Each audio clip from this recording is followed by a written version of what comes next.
Welcome to JCC Association's Israel Academy's first event.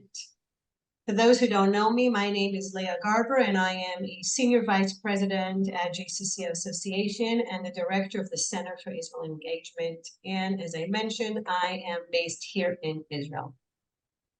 JCC Association is extremely proud to launch this Israel Academy, the JCC Israel Academy, and it's basically a series of seminars and talks, all designed specifically for staff of different JCCs.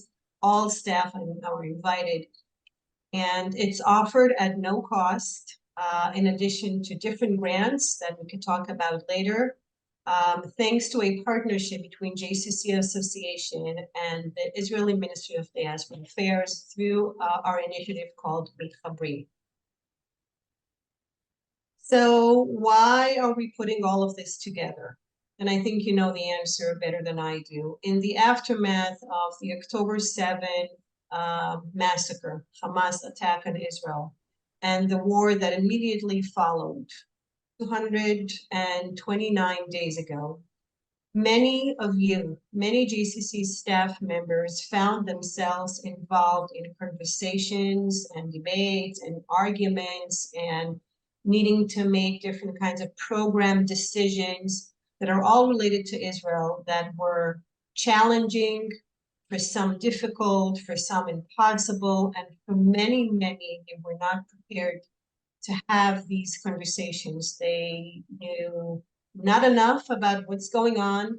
They knew little to nothing about the background, the history, the roots of the conflict, why it happened, who are the main players, and many, many JCC professionals who are facing members on a daily basis were very confused and frustrated. Recognizing how complicated and, by the way, extremely nuanced this issue is, we decided to look at you. For the first few months of the war, we were aiming at bringing a lot of Israel to your JCC members. Many of you hosted Shafuni, the musician band that traveled all over North America, and Heroes that survived the massacre, and other different programs. We provided grants for Yom HaZikaron and Yom HaAtzmaut and Yom HaShoah. So we were very focused on your members. But now we're taking a step back and we're saying, you come first. And we want to make sure that we could offer you this multi-session seminar, including 3 courses. Each of them will be between 4 to 6 classes. And in addition to that, one-time talks about different topics and grants supporting your own local programming that you would like to bring to your JCC members. So the focus is on JCC staff, the focus is on you. Our session today, the first session in the Academy, our session today is with my very dear friend, Avi Melamed. And we titled the course, Navigating Today's Complexities and Tomorrow Possibilities. Hopefully, there are possibilities tomorrow, whenever that tomorrow will be here. In the next 6 sessions, Avi Melamed will take us through a journey in the Middle East, rich history, and he will help us navigate the current dynamics, but also, as I mentioned, he will explore with us and unpack some potential future developments. Avi, a little bit about Avi for those who don't know him. Avi Melamed is a renowned expert on Israel and the geopolitics of the modern Middle East. He's a former Israeli intelligence official and a senior advisor in Arab affairs with considerable experience presenting to American Jewish audience. His most recent book, Inside the Middle East, Entering a New Era, was published in February 2022. There's a lot more to say about Avi, and it's all in the materials that we sent and on Avi's website and also in the portal. But most importantly, Avi is a very, very dear and close friend to the JCC movement. A growing number of JCCs have had the great fortune of learning from Avi this past year, And we intend, through the generosity of the Ministry of Diaspora Affairs in Israel and through the generosity of wonderful donors, we intend to continue and sponsor Avi's JCC tours starting right after the summer, and we'll share with you more information as soon as we have it.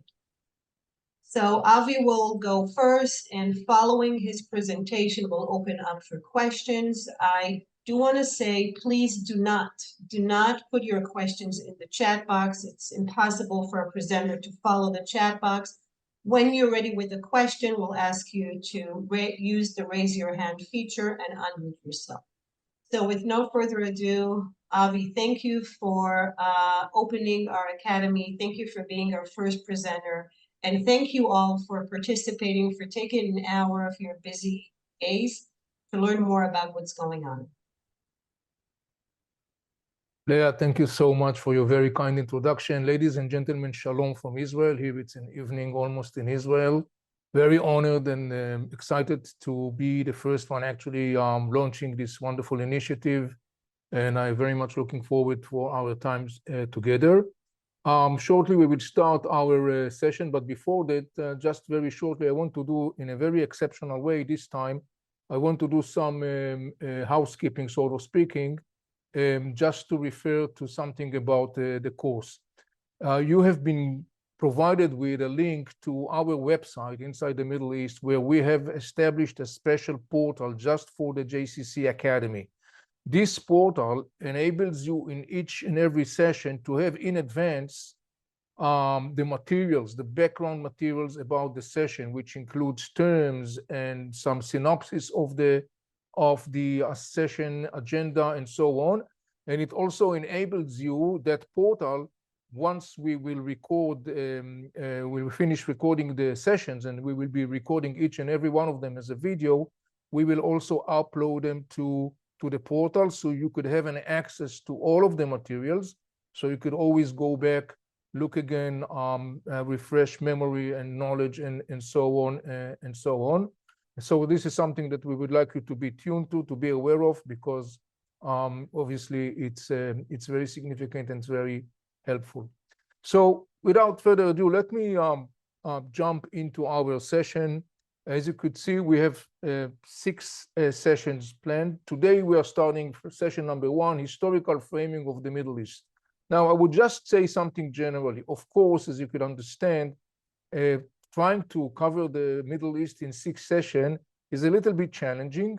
I mean, introducing the Middle East itself could be something like a couple of years.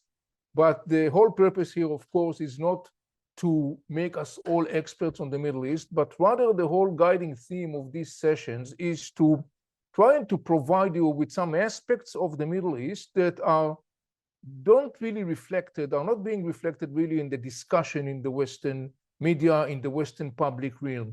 I can guarantee you that many people will tell me, and rightly so, they will tell, you didn't talk about that, or you didn't talk about that, which will be totally correct.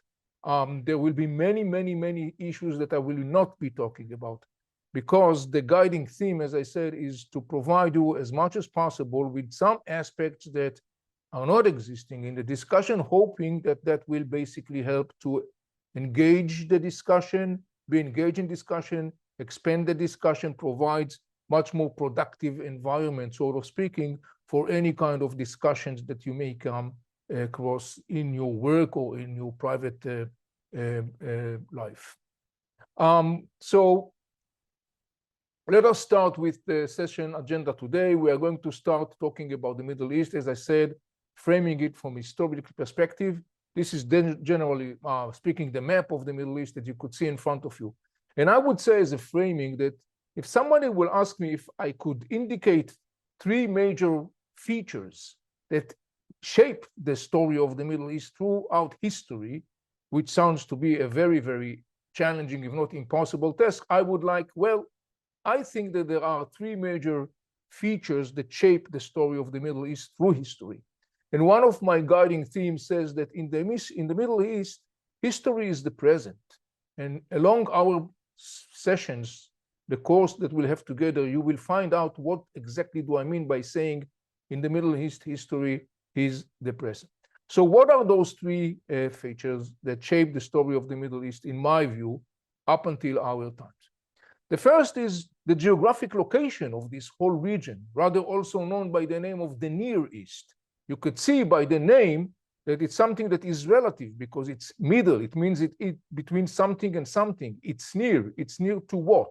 These are definitions that have been basically given to this region by the people of the West, referring to the Middle East, saying this is the area between the West Europe and East Asia or Southeast Asia, or the Near East, meaning it's the one that is close to Europe. That's the meaning of those two terms, the Middle East and the Near East. However, the major geographic feature of this region is the fact that it is an axis that connects East and West, North and South.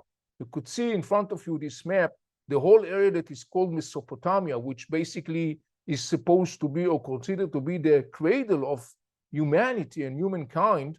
This is the area that basically has been always a stage for an endless stream of empires that basically crossed this region and putting their mark, their footprints, if you wish, culturally, militarily, politically, ideologically on this region, and basically playing an enormous role in the shaping of this region. And it is all because of the fact that in the end of the day, geographically speaking, this has been an area that was basically in the middle of a human traffic, of a human trade, a convey of trade from side to side, missions and armies and so on and so on. So this is one major feature that designed this, I would say, major characteristic of the Middle East. When you look at this big map that shows you the Arab Peninsula that is kind of like colored in green, and you see the rest of the map of the world, you could see very clearly how it's basically so strategically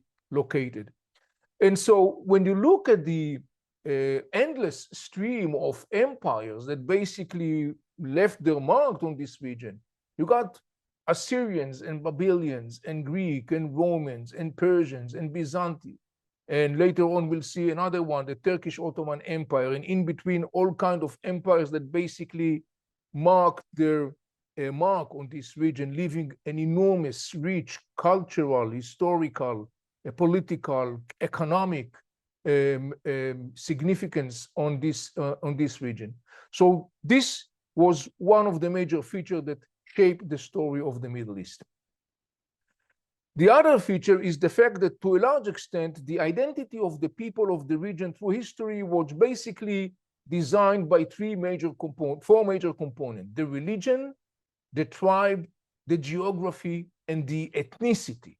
Particularly when we are talking about the Middle East, and that map shows you the diversity of ethnical groups in the Middle East. It's almost endless. You got Arabs and Christians and Jews and Druze and Assyrians and Armenians and Persians and Turks and Turkmens and Yazidis and Kurds. The list goes on and on and on, meaning dozens of different ethnical groups, which of course is enormously significant because on the one hand, it contributed to an enormous enrichment of the region in terms of culture and traditions and customs and languages and norms and so on and so on.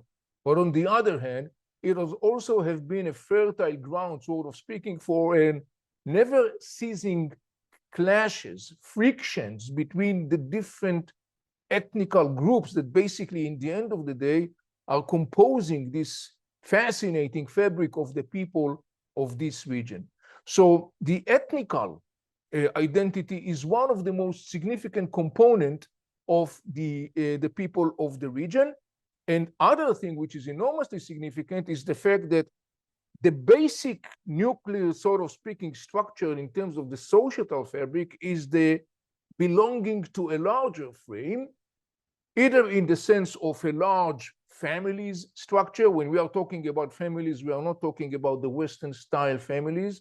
We are talking about large congregations of maybe sometimes dozens, hundreds, and sometimes thousands of people that in the end of the day are gathering together, and it's mostly based upon an ongoing chain of blood relation between different groups of people. So they are gathered either as a clan or a congregation of tribes that assemble a larger congregation. And so these two major components, the ethnical identity and the tribal/clan identity, were always playing a very significant role in the definition of the fabric, the social, the political, the economic fabric of the region through history. And later on in our next session, we will see how those very specific components that basically portray the story of the Middle East through thousands of years, how those very specific components continue and play very significant role in the Middle East of our times. This is one manifestation of the sentence that I said, that in the Middle East, history is present. And the third component has to do with one of the most significant development in the story of mankind, and that is the fact that in the Middle East was the cradle of the birth of monotheism. The first monotheistic religion, as you probably know, was Judaism. Judaism gave birth to Christianity. Christianity was born from the Jewish hub. And then later on in the 7th century, we are witnessing the appearance of the third monotheistic religion, Islam, which becomes later on the major dominant frame, religiously speaking, but not only religiously speaking, of most of the people of the Middle East. There is something very interesting about monotheism. Monotheism, in a way, is kind of like a little bit of a double-edged sword. Why is that? Monotheism, either the Jewish one or the Muslim one or the Christian one, of course, centers around the idea of the belief in one and only God. Judaism and Islam, differently from Christianity, however, Judaism and Islam are religions that basically are instructing the believers in every possible aspect of their life, every possible aspect. They go to the little minutiae of things, sort of speaking. Christianity, on the other hand, basically provides the believer with some kind of like general guiding rules and send him off to his way.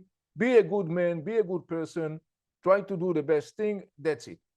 Judaism and Islam is a different story. The common denominator between Judaism, Islam, and Christianity, other than the fact that they are all monotheistic religion, is the fact that through history, because they are monotheistic, there has been a growing space for translation and interpretation within each and every one of those religions regarding the right way to exercise your belief. That vast openness, this large space that enabled people through history, Jews, Christians, Muslims, to offer different perspectives of how they view practicing Islam or practicing Judaism or practicing Christianity, was a kind of like a sword, a double-edged sword. Why? Because on the one hand, it contributes to an enormous, fertile, rich, cultural, spiritual codex, which mankind benefit. But on the other hand, it also sowed the seeds for extremism, for a non-tolerant approach. When you look indeed in the story of Judaism, in the story of Christianity, in the story of Islam, in all those three monotheistic religions, you will find time and again the same seeds, those challenging seeds of extremism. Islam, the third monotheistic religion, appears on the stage of history in the 7th century, and the prophet, the founder of Islam, is Muhammad. Muhammad was son to a major tribe in the Arab Peninsula, Saudi Arabia of our times. And Islam was born in the Arab civilization. Arab means the people that are coming from the prairie, from the desert, because they are coming from the Arab Peninsula. So Islam was born, to start with, deeply rooted in the early days norms and values and traditions of the Arab tribes of the Arab Peninsula. And by the way, there was a lot of influence of both Judaism and Christianity who precede Islam before there. They were already back there. They were known to the people of the Arab Peninsula. It's very likely that Prophet Muhammad, the founder of Islam itself, had a very close relationship and knowledge of both Judaism and Christianity in his time. So you could see the dates of his birth and his death, 570, 632. And Muhammad, the founder of Islam, is basically laid the ground toward going to become one of the major religion on this planet. And it starts in the Arab Peninsula. Islam is a word that means the totally and utterly full submission of the person, of the individual, to the rule of one and only one God, Allah. You probably heard this term. Allah is actually two words, which means the God. Two words in Arabic. An interesting story about it. Allah, in fact, was one of many gods and goddesses, by the way, that used to exist in the Arab Peninsula before Islam emerged, meaning when Arab Peninsula was not monotheistic, but polytheistic. Allah was one of those gods. When Muhammad is bringing the message of Islam, he basically demolished all other goddess and gods, and basically says there is only and one and only God, and this is Allah, the God. At first, Islam was under the run, but very quickly, Islam became a conquering empire. And following the death of Muhammad, there has been a chain of rulers of that growing caliphate. Caliphate is sort of like a kingdom, if you wish, the Islamic caliphate that was quickly, rapidly expanding from the Arab Peninsula, particularly northward. Shortly, we'll see that on the map. The four first rulers that followed Muhammad used to be known by the name of the Khulafa al-Rashidun, the righteousness, the right guide of Islam in its very early stages. You could see the list and the names in front of you. I want you to notice to the fourth one, Ali bin Abi Talib, that is marked here in an orange color, because shortly we will see why is it so significant. Those were the first rulers of Islam after Muhammad passed away in 632, and they were rather known also by the name of Caliph. You may hear this term Caliph. The term is actually Khalifat Rasulullah, which means the replacer of Allah's messenger. Muhammad is viewed in Islam as Allah's messenger. That's one of Muhammad's title. So those who followed Muhammad leading the Muslim empire used to be known by the name of Caliph, Khalifat Rasulullah. So we got these four first leaders of the Muslim empire following Muhammad's death. And here you could see that map that shows you how the Islamic Caliphate is rapidly expanding, starting with the brown dark color that shows you the Arab Peninsula. And basically you could say the orange color that basically represents how the Muslim Caliphate was quickly, rapidly expanding. Within less than 50 years following the death of Muhammad, the Caliphate, the Islamic empire, was rapidly growing. And notice was mostly growing northeast. You could see the map in front of you, and also northwest towards the area of Africa of our times. Very quickly, as Islam is expanding and becoming a conquering empire, there is a growing power struggle within Islam regarding the question who is entitled to lead this Muslim caliphate. You may remember earlier that we talked about the fourth caliph, Ali bin Abi Talib. You could see it once again. Ali was the son-in-law and cousin of Prophet Muhammad. He was married to 9 women, but his first wife was Fatima, the daughter of Muhammad. And together they had 4 kids, 2 girls and 2 boys, or 2 boys and 2 girls. And so those 4 kids were the direct grandson and granddaughters of Muhammad, the prophet, directly on a bloodline. So when Islam is expanding and becoming a conquering power, Ali, that was the 4th caliph, was assassinated.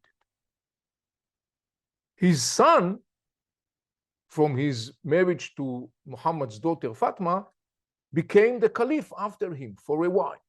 But then he stepped down, and the younger son, that his name was Hussein, said, my brother was the caliph, the king, my father was the caliph, I am the grandson, I am the last male grandson of Prophet Muhammad, therefore the crown of leadership should be mine. His political opponent says, with all due respect, sir, leading this caliphate is not about bloodline, it's about the capacity, the ability to do that. That power struggle basically is going to result in a deep rift within Islam, creating two camps. One camp, which is majority of the Muslims in the world, is known by the name of Sunni. Sunnat al-Nabi, those who follows the path of the Prophet. And the Sunnis are saying, leading the Muslim world is not about bloodline. It doesn't matter if you are the grandson of Prophet Muhammad or not. That's not the issue. The issue is whether you have the skills to do the job. So these are the Sunnis. The Shiites are saying, no, leading the Muslim world can be done only by a male descendant of Ali, the fourth caliph. In 680, we are looking at something that happened 1400 years ago. Hussein, the young son of Ali and Fatima, that was also the last male grandson by direct line to the Prophet Muhammad. Hussein and his followers are butchered in a fight, in a clash with his political rivalries in a place called Kerbela. This is Iraq of our times. This is something that happened 1400 years ago. In our journey in this seminar, we will find that these 1400 years ago is, if not past, they are right now existing and very much active in the shaping of the Middle East. So remember the story of the Sunnis and the Shiite split that goes back to the 7th century. We will go back to that later on to see how it manifests in today's Middle East. Following that, there is another expansion of the Islamic Caliphate. Now you see these three major colors, starting with the dark brown, which was the earliest one during the time of Muhammad, and then it becomes this light brown, and then it becomes this sort of like mustard color that shows you the Umayyad Caliphate. This is the caliphate that basically ruled the Islamic empire between 661 and 750. And this is the caliphate which its rulers are the one that basically butchered the grandson of Muhammad, Hussein bin Ali. So you see how this empire is further expanding, and it's continuing because then we got another major Islamic dynasty, the Abbasid, that is going to rule this empire for 500 years, 750 to 1258. And you could see that this Abbasid caliphate is stretching all the way from West Africa, all the way to Central Asia, all the way down in the Arab Peninsula, all the way up towards Turkey of our time. This was the Abbasid Caliphate. This was also the caliphate that, at least for a long period of time, was basically marking the golden age of the Muslim civilization. It was, back then, it was the superpower of the world. But like many other empires, it doomed to fall down, and it basically came down to an end by a huge invasion of major tribes coming from Central Asia, rather known by the name of the Mongols, which, by the way, also converted to Islam. So the Abbasid Caliphate comes to an end in 1258. Then you got the period of the Mongols, but shortly enough, the Middle East is going to become once again ruled by major Islamic, originally, entity, and this is the Turkish Ottoman Empire. But before we'll talk about the Turkish Ottoman Empire, a few words, there is something very significant to emphasize when we are talking about the story of the Middle East, because in addition to the story of this rift that I talked about within Islam, between Sunnis and Shiites, that started 1400 years ago over the question of who is entitled to lead the Muslim world. Parallel to that, there has been an ongoing, growing power struggle between three major Muslim civilizations in the Middle East through the history. One is the Arab civilization that we talked about, that basically gave birth to Islam. In the map that you see in front of you, or in this script that you see in front of you, the Arab civilization is to the left-hand side, represented in this green script. Basically, it reads in Arabic, Allah. And the Arab civilization gave birth to Islam, as you may remember. Today, as a fact, majority of the Muslims in the world are not Arabs. They don't speak Arabic. They are not from the Arab Peninsula. However, Arab civilization gave birth to Islam, and so the Arab civilization, to a large extent, was kind of like looking down at those who joined or converted to Islam during history, kind of like condescending approach, if you wish. And majority of the Arabs are Sunni Muslims. Majority of the Arabs are Sunni Muslims. So I would say that, to make it simple, majority of the Arabs are Muslims. Majority of the Arabs are Muslims in their religion, but majority of the Muslims are not Arabs in their ethnicity. So this is the Arab civilization, which is predominantly Sunni Muslim. There are many Arab Shiites, but most of the Arabs are Sunni Muslims. By the way, there are also Christian Arabs, meaning people that their religion is Christianity and their ethnicity is Arab, meaning they are speaking Arabic. This is their mother tongue, their tradition, their customs, their food is Arab one. This is the meaning of Arab ethnicity. In the middle, you see this lion that represents another major Muslim empire and civilization in the region, which is the Persian. Persian civilization existed before the appearance of Islam. And the Persian civilization during history converted to Islam, and differently from the Arabs, who most of whom are Sunnis, most of the Persians are Shiites in their Islamic denomination. Okay? So you got Arab civilization, which is predominantly Sunni. You got Persian civilization, which is predominantly Shiite. The Persians are not from the Arab Peninsula. They are from Persia. They don't speak Arabic. They speak Farsi. And most of the Persians are Shiite. So right there, you see there is a lot of friction and competition between these two major civilizations throughout history. And to the right-hand side, you see this red crescent that represents the third Muslim power civilization in the region, which is Turkey, the Turkish civilization. In fact, following the downfall of the Mongol empire, now since the late 1300s, the Middle East is now going to be ruled for some 600 years until the 20th century. The Middle East is going to be ruled by the Turkish Ottoman Empire. The Turks originally are not from the Arab Peninsula, and they are not from Persia. They are from Central Asia. They are not Arabs. They don't speak Arabic, and they are not Persians. They don't speak Farsi. And most of the Turks are Sunni Muslims. So you got Arab civilization, which is predominantly Sunni, Persian civilization, which is predominantly Shiite, Turkish civilization, which is predominantly Sunnis, and those three major civilizations are competing endlessly for power, hegemony, and influence in the Middle East.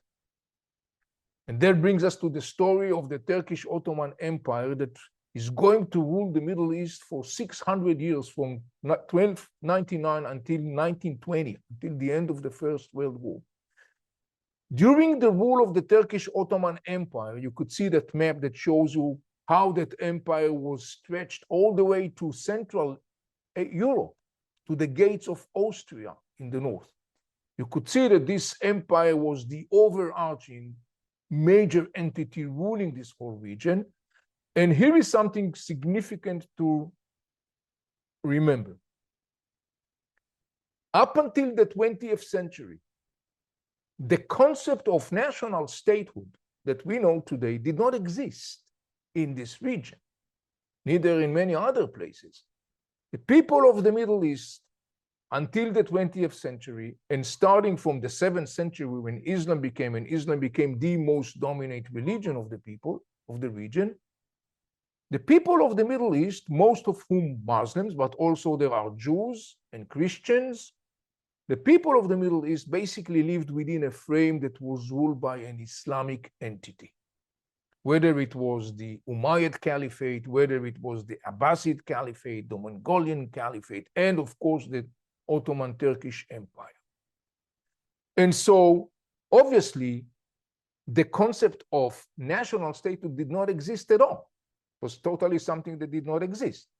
And people basically used to identify themselves, as always, according to their geographical location, according to their ethnicity, according to their religion, and so on and so on. But they were all subjects of the Turkish Ottoman Empire until the Turkish Ottoman Empire comes to an end following WW1. So to conclude this presentation, this opening part, we are looking at a region that basically three major features played a significant role in shaping this region. Its geographical location is a very central, pivotal axis between East and West and North and South. The identity component that are centered around religion, ethnicity, and tribe/tribal belonging.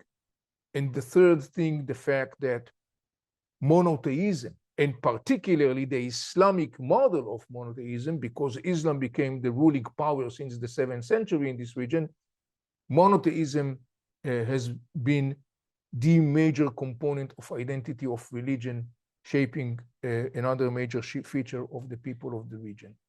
So these were the three major features. These are the major empire that shaped and ruled the Middle East through the history until the 20th century. And now, when we are reaching to the 20th century, we will see in our next session how those components that I was talking about are going to play such a significant role in the shaping of the Middle East face in the 20th century and actually in our time as well. So our next session is going to be a week from now, May 29th. Again, this session, the upcoming session, will deal with the issue of nationalism and the Middle East.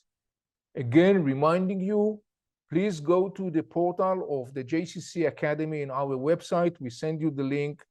You can find all the background materials, terms that I mentioned and others that I did not mention because of lack of time, of course. But all of this is there, of course. And as I said, once we will download this recording, this video recording, it will be available for you also in the portal, as I said before. So at this point, ladies and gentlemen, I'm concluding this presentation and opening this session for your questions. Thank you, Avi. Once again, and I heard you many, many times, and every time that I listen and learn from you, I feel that there's so much more to know. So, toda rabba, thank you. I want to invite all of you now to, if you have questions, first of all, you may unmute yourself and use the raise hand feature so we know to call on you. And if you have any questions, please keep them short to allow as many questions as possible with Avi's answers. I don't have a, Julie. I don't have a question per se. I just want to say that the way that you explained this was phenomenal. It was, you distilled it down into a to make it very understandable. So I just want to thank you for that, because you just made it so much more easier to grasp all of this. Thank you. Thank you. I'm very glad to know that. Thank you. Thank you, Julie. This was very kind. Tell your friends, because they could still join us next week. And Other by the way, questions or I comments? would add about that, just saying that obviously, as you know, each chapter is built upon the one before. So obviously, we strongly recommend that you will fully participate. However, we understand that people, for so whatever reason, may lose one chapter or another. So that's the reason it could be available for you at the portal. Thank you. Yes, Eric. Hi, Avi. And by the way, Avi, Eric met you in person while in Israel in January. And on a previous call as well. So nice to see you again, and so grateful you're doing this. And maybe this will be covered in a future session. What do you think is the primary driver behind these various competing forces, the Persians, the Ottomans, and the Arabs, still in this day and age wanting to exert influence and engage, I suppose, in some sort of empire building over the Middle East? Is it primarily driven by religion, by politics, by ego? But the Western world has, to some extent, gone away from empire building, but it seems like they're still kind of in that mode. Well, Eric, it goes back exactly to what I said in the beginning of the major guiding theme of this whole series. In the Middle East, the history is present. And as you very accurately indicated, today we see this major power struggle between Arabs and Turkey and the Iranians. Obviously, in one of our upcoming sessions, we will, of course, elaborate on that. But right now, as you very accurately indicated, here is a great example to what I say when I'm saying history is very much present, because the very same, as you say, the very same narratives, reasons that basically drove in that power struggle 1400 years ago are to a large extent the very same narratives that you'll see today. And we will talk about it. So when we are talking about, for example, cultural narratives, we'll talk about later on about the Shias' cultural narratives versus the Sunnis, and we'll see how significant it is playing the role as it is today, right now as we are talking, in the shaping of the Middle East. We'll talk about perspective of power in the context of who is the right one to represent Allah's will. Is it the Turkish model of Sunni ideology denomination? Is this the Arab Sunni model denomination, or maybe it's the Shiite one? All these things that basically have been there through history are right now, as we are talking, are playing a very significant role in the story of the Middle East. So that's the reason why I have been saying from the beginning, history is present. And it will be interesting and later on, of course, not to do spoiler alert, but later on, we will have some great examples of that. Remember, for example, the story that I told you about the battle in 680 when Hussein bin Ali, the last grandson of Prophet Muhammad through direct bloodline, was eliminated. Remember that, because when we will get to talk about some point down the road, we'll talk about the story of the Iranian current imperialistic vision, I will share with you some very interesting piece of information that will show you how history is alive and kicking. Thank you, Eric. Like Eric, Annie is also a GCC exec, and we have here a beautiful mixture of different professionals coming from all GCCs at different departments, and it's just wonderful to see the variety. So Annie, and then we'll have Eden. Yes, I'd like to echo Julie's appreciation for your the way you are presenting. I have heard you speak before. You're wonderful to listen to, and you make it so easy and contextual. I think you already answered my question. I was curious about the differences between the different Arab groups and how they practice their religion. Do they have different rules and regulations in terms of how they practice? But I think you're going to get to that later, so you don't really have to. I raised my hand when you were saying that, so. No, actually, well, that's a great question. It's very significant. Obviously, we couldn't elaborate on that because there are many things to say about it. Once again, I strongly recommend go to the portal, because in the portal you will find much more information that includes also information like, for example, something that refers to what you asked. But just to make it very shortly on a surface, Sunni Islam and Shiite Islam have a very substantial theological differences. Yes, they are both Muslims, but they have some very substantial theological differences. Shiite Islam, for example, believed in the existence of line of spiritual leaders that are drawing their power from a divine entity. That's the Shiite religion denomination. The Sunnis don't believe in that. The Shiite religion basically says, we know what's the exact identity of the Messiah when he's going to come. This is what the Shia are saying. The Sunnis are saying, oh, we don't know that. We don't have name and features. And there are many other differences between them. Remember when I told you that one of that monotheistic has some sort of like double sword aspect, because on the one hand, it's basically very much enriching culturally and spiritually and religiously and so on. But on the other hand, the fact that it was open for different translation and interpretation basically make a place for an extreme perspectives that is going to be translated to a very non-tolerant aspect. So in the context, for example, of Sunnis and Shiites, the Sunni theologists basically saying that translation and interpretation of the Codex of Islam was done with and sealed in the 11th century. The Shiites are basically saying, no, it's constantly open for translation and for interpretation. So right there, you could see there is a major differences between them that has, of course, a lot of ramifications. Thank you. Heidi. Yeah, thank you. And thank you again, Avi. It was great to see you. You were in Boulder a couple months ago, and every time I learned something new. And maybe you're going to get to this later, but can you talk a little bit about where the Jews were during all of this period that you just talked about? All this empire building. I assume Jews were in the region at that time. Yes, of course, Jews were in the region. In fact, about 3,000 years ago, there used to be Jewish kingdoms in the area that is rather known today by the name of Israel, the Palestinian territories, an area that has a different name. It used to be known in the biblical time by the name of Judea and Samaria. There used to be these two major Jewish kingdoms. As I said before, 3,000 years ago, as I said before, Judaism was the first monotheistic religion, and then Christianity was born out of Judaism. So Judaism existed in this region, Jews existed in this region for thousands and thousands of years. They are mentioned in the Bibles under the title of the Hebrew tribes.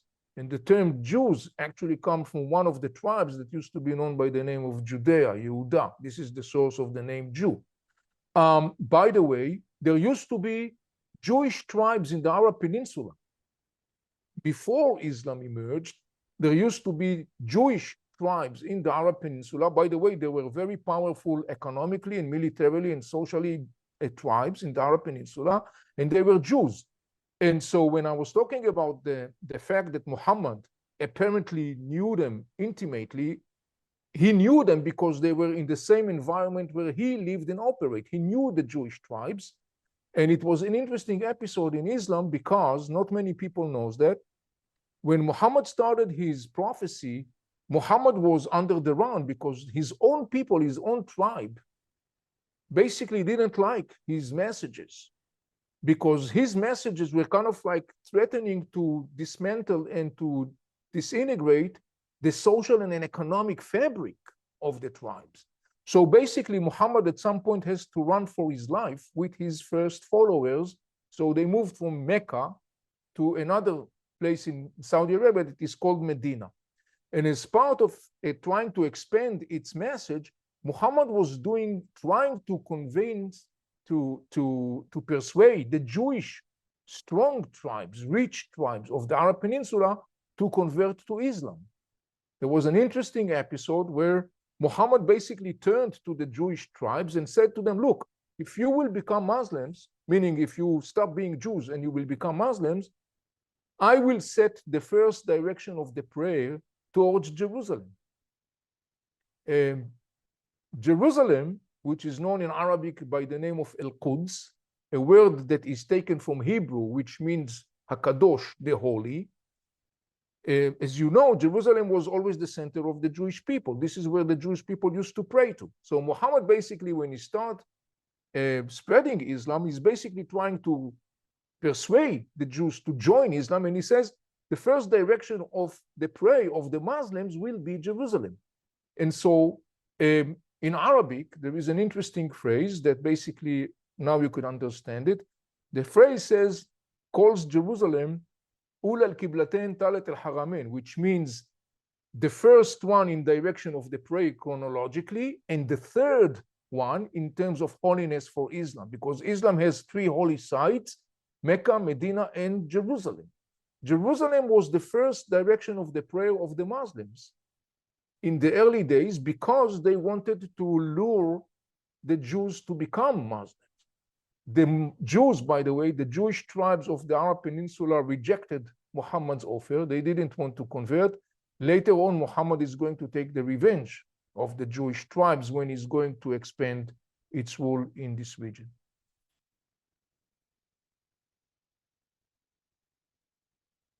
Thank you, Heidi. Any other questions? We're close to the hour, so final last question, anyone? Okay. Wow, Avi.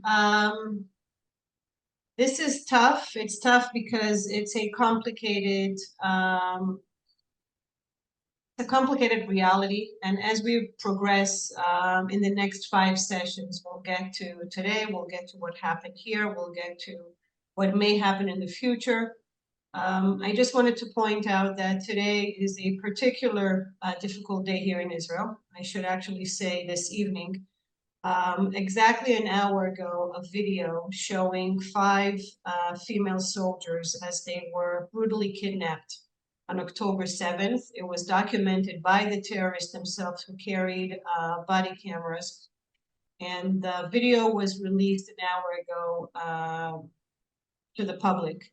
It's edited, it's censorized, it's a 3-minute out of hours of what these 5 young girls, 19, 18, and 19-year-old girls went through. I urge you to look out for the video. I will be sending a link through my blog later tonight. And I want to urge you to share it with your friends, talk about it. The reality is unfortunate, so difficult, so painful. There are no words to describe. So we're learning from Avi about the origins, the roots, how this all happened. And we're sort of like living, learning about the past, but living the reality in the present here today. And it's painful. It's really painful. Thank you, Avi, for another fascinating hour with you, like any hour that I spent with you. Thank you all. I want to remind you again, take advantage of the portal that Avi put together, especially for this group, for this forum. It's not anything that he copy-pasted. He put this especially for you. The recording will be shared tomorrow on the portal. And if you have friends, colleagues from your GCC that may still be interested in joining, they're welcome to join us and to complete the first session that they skipped with the recording and then join us next week.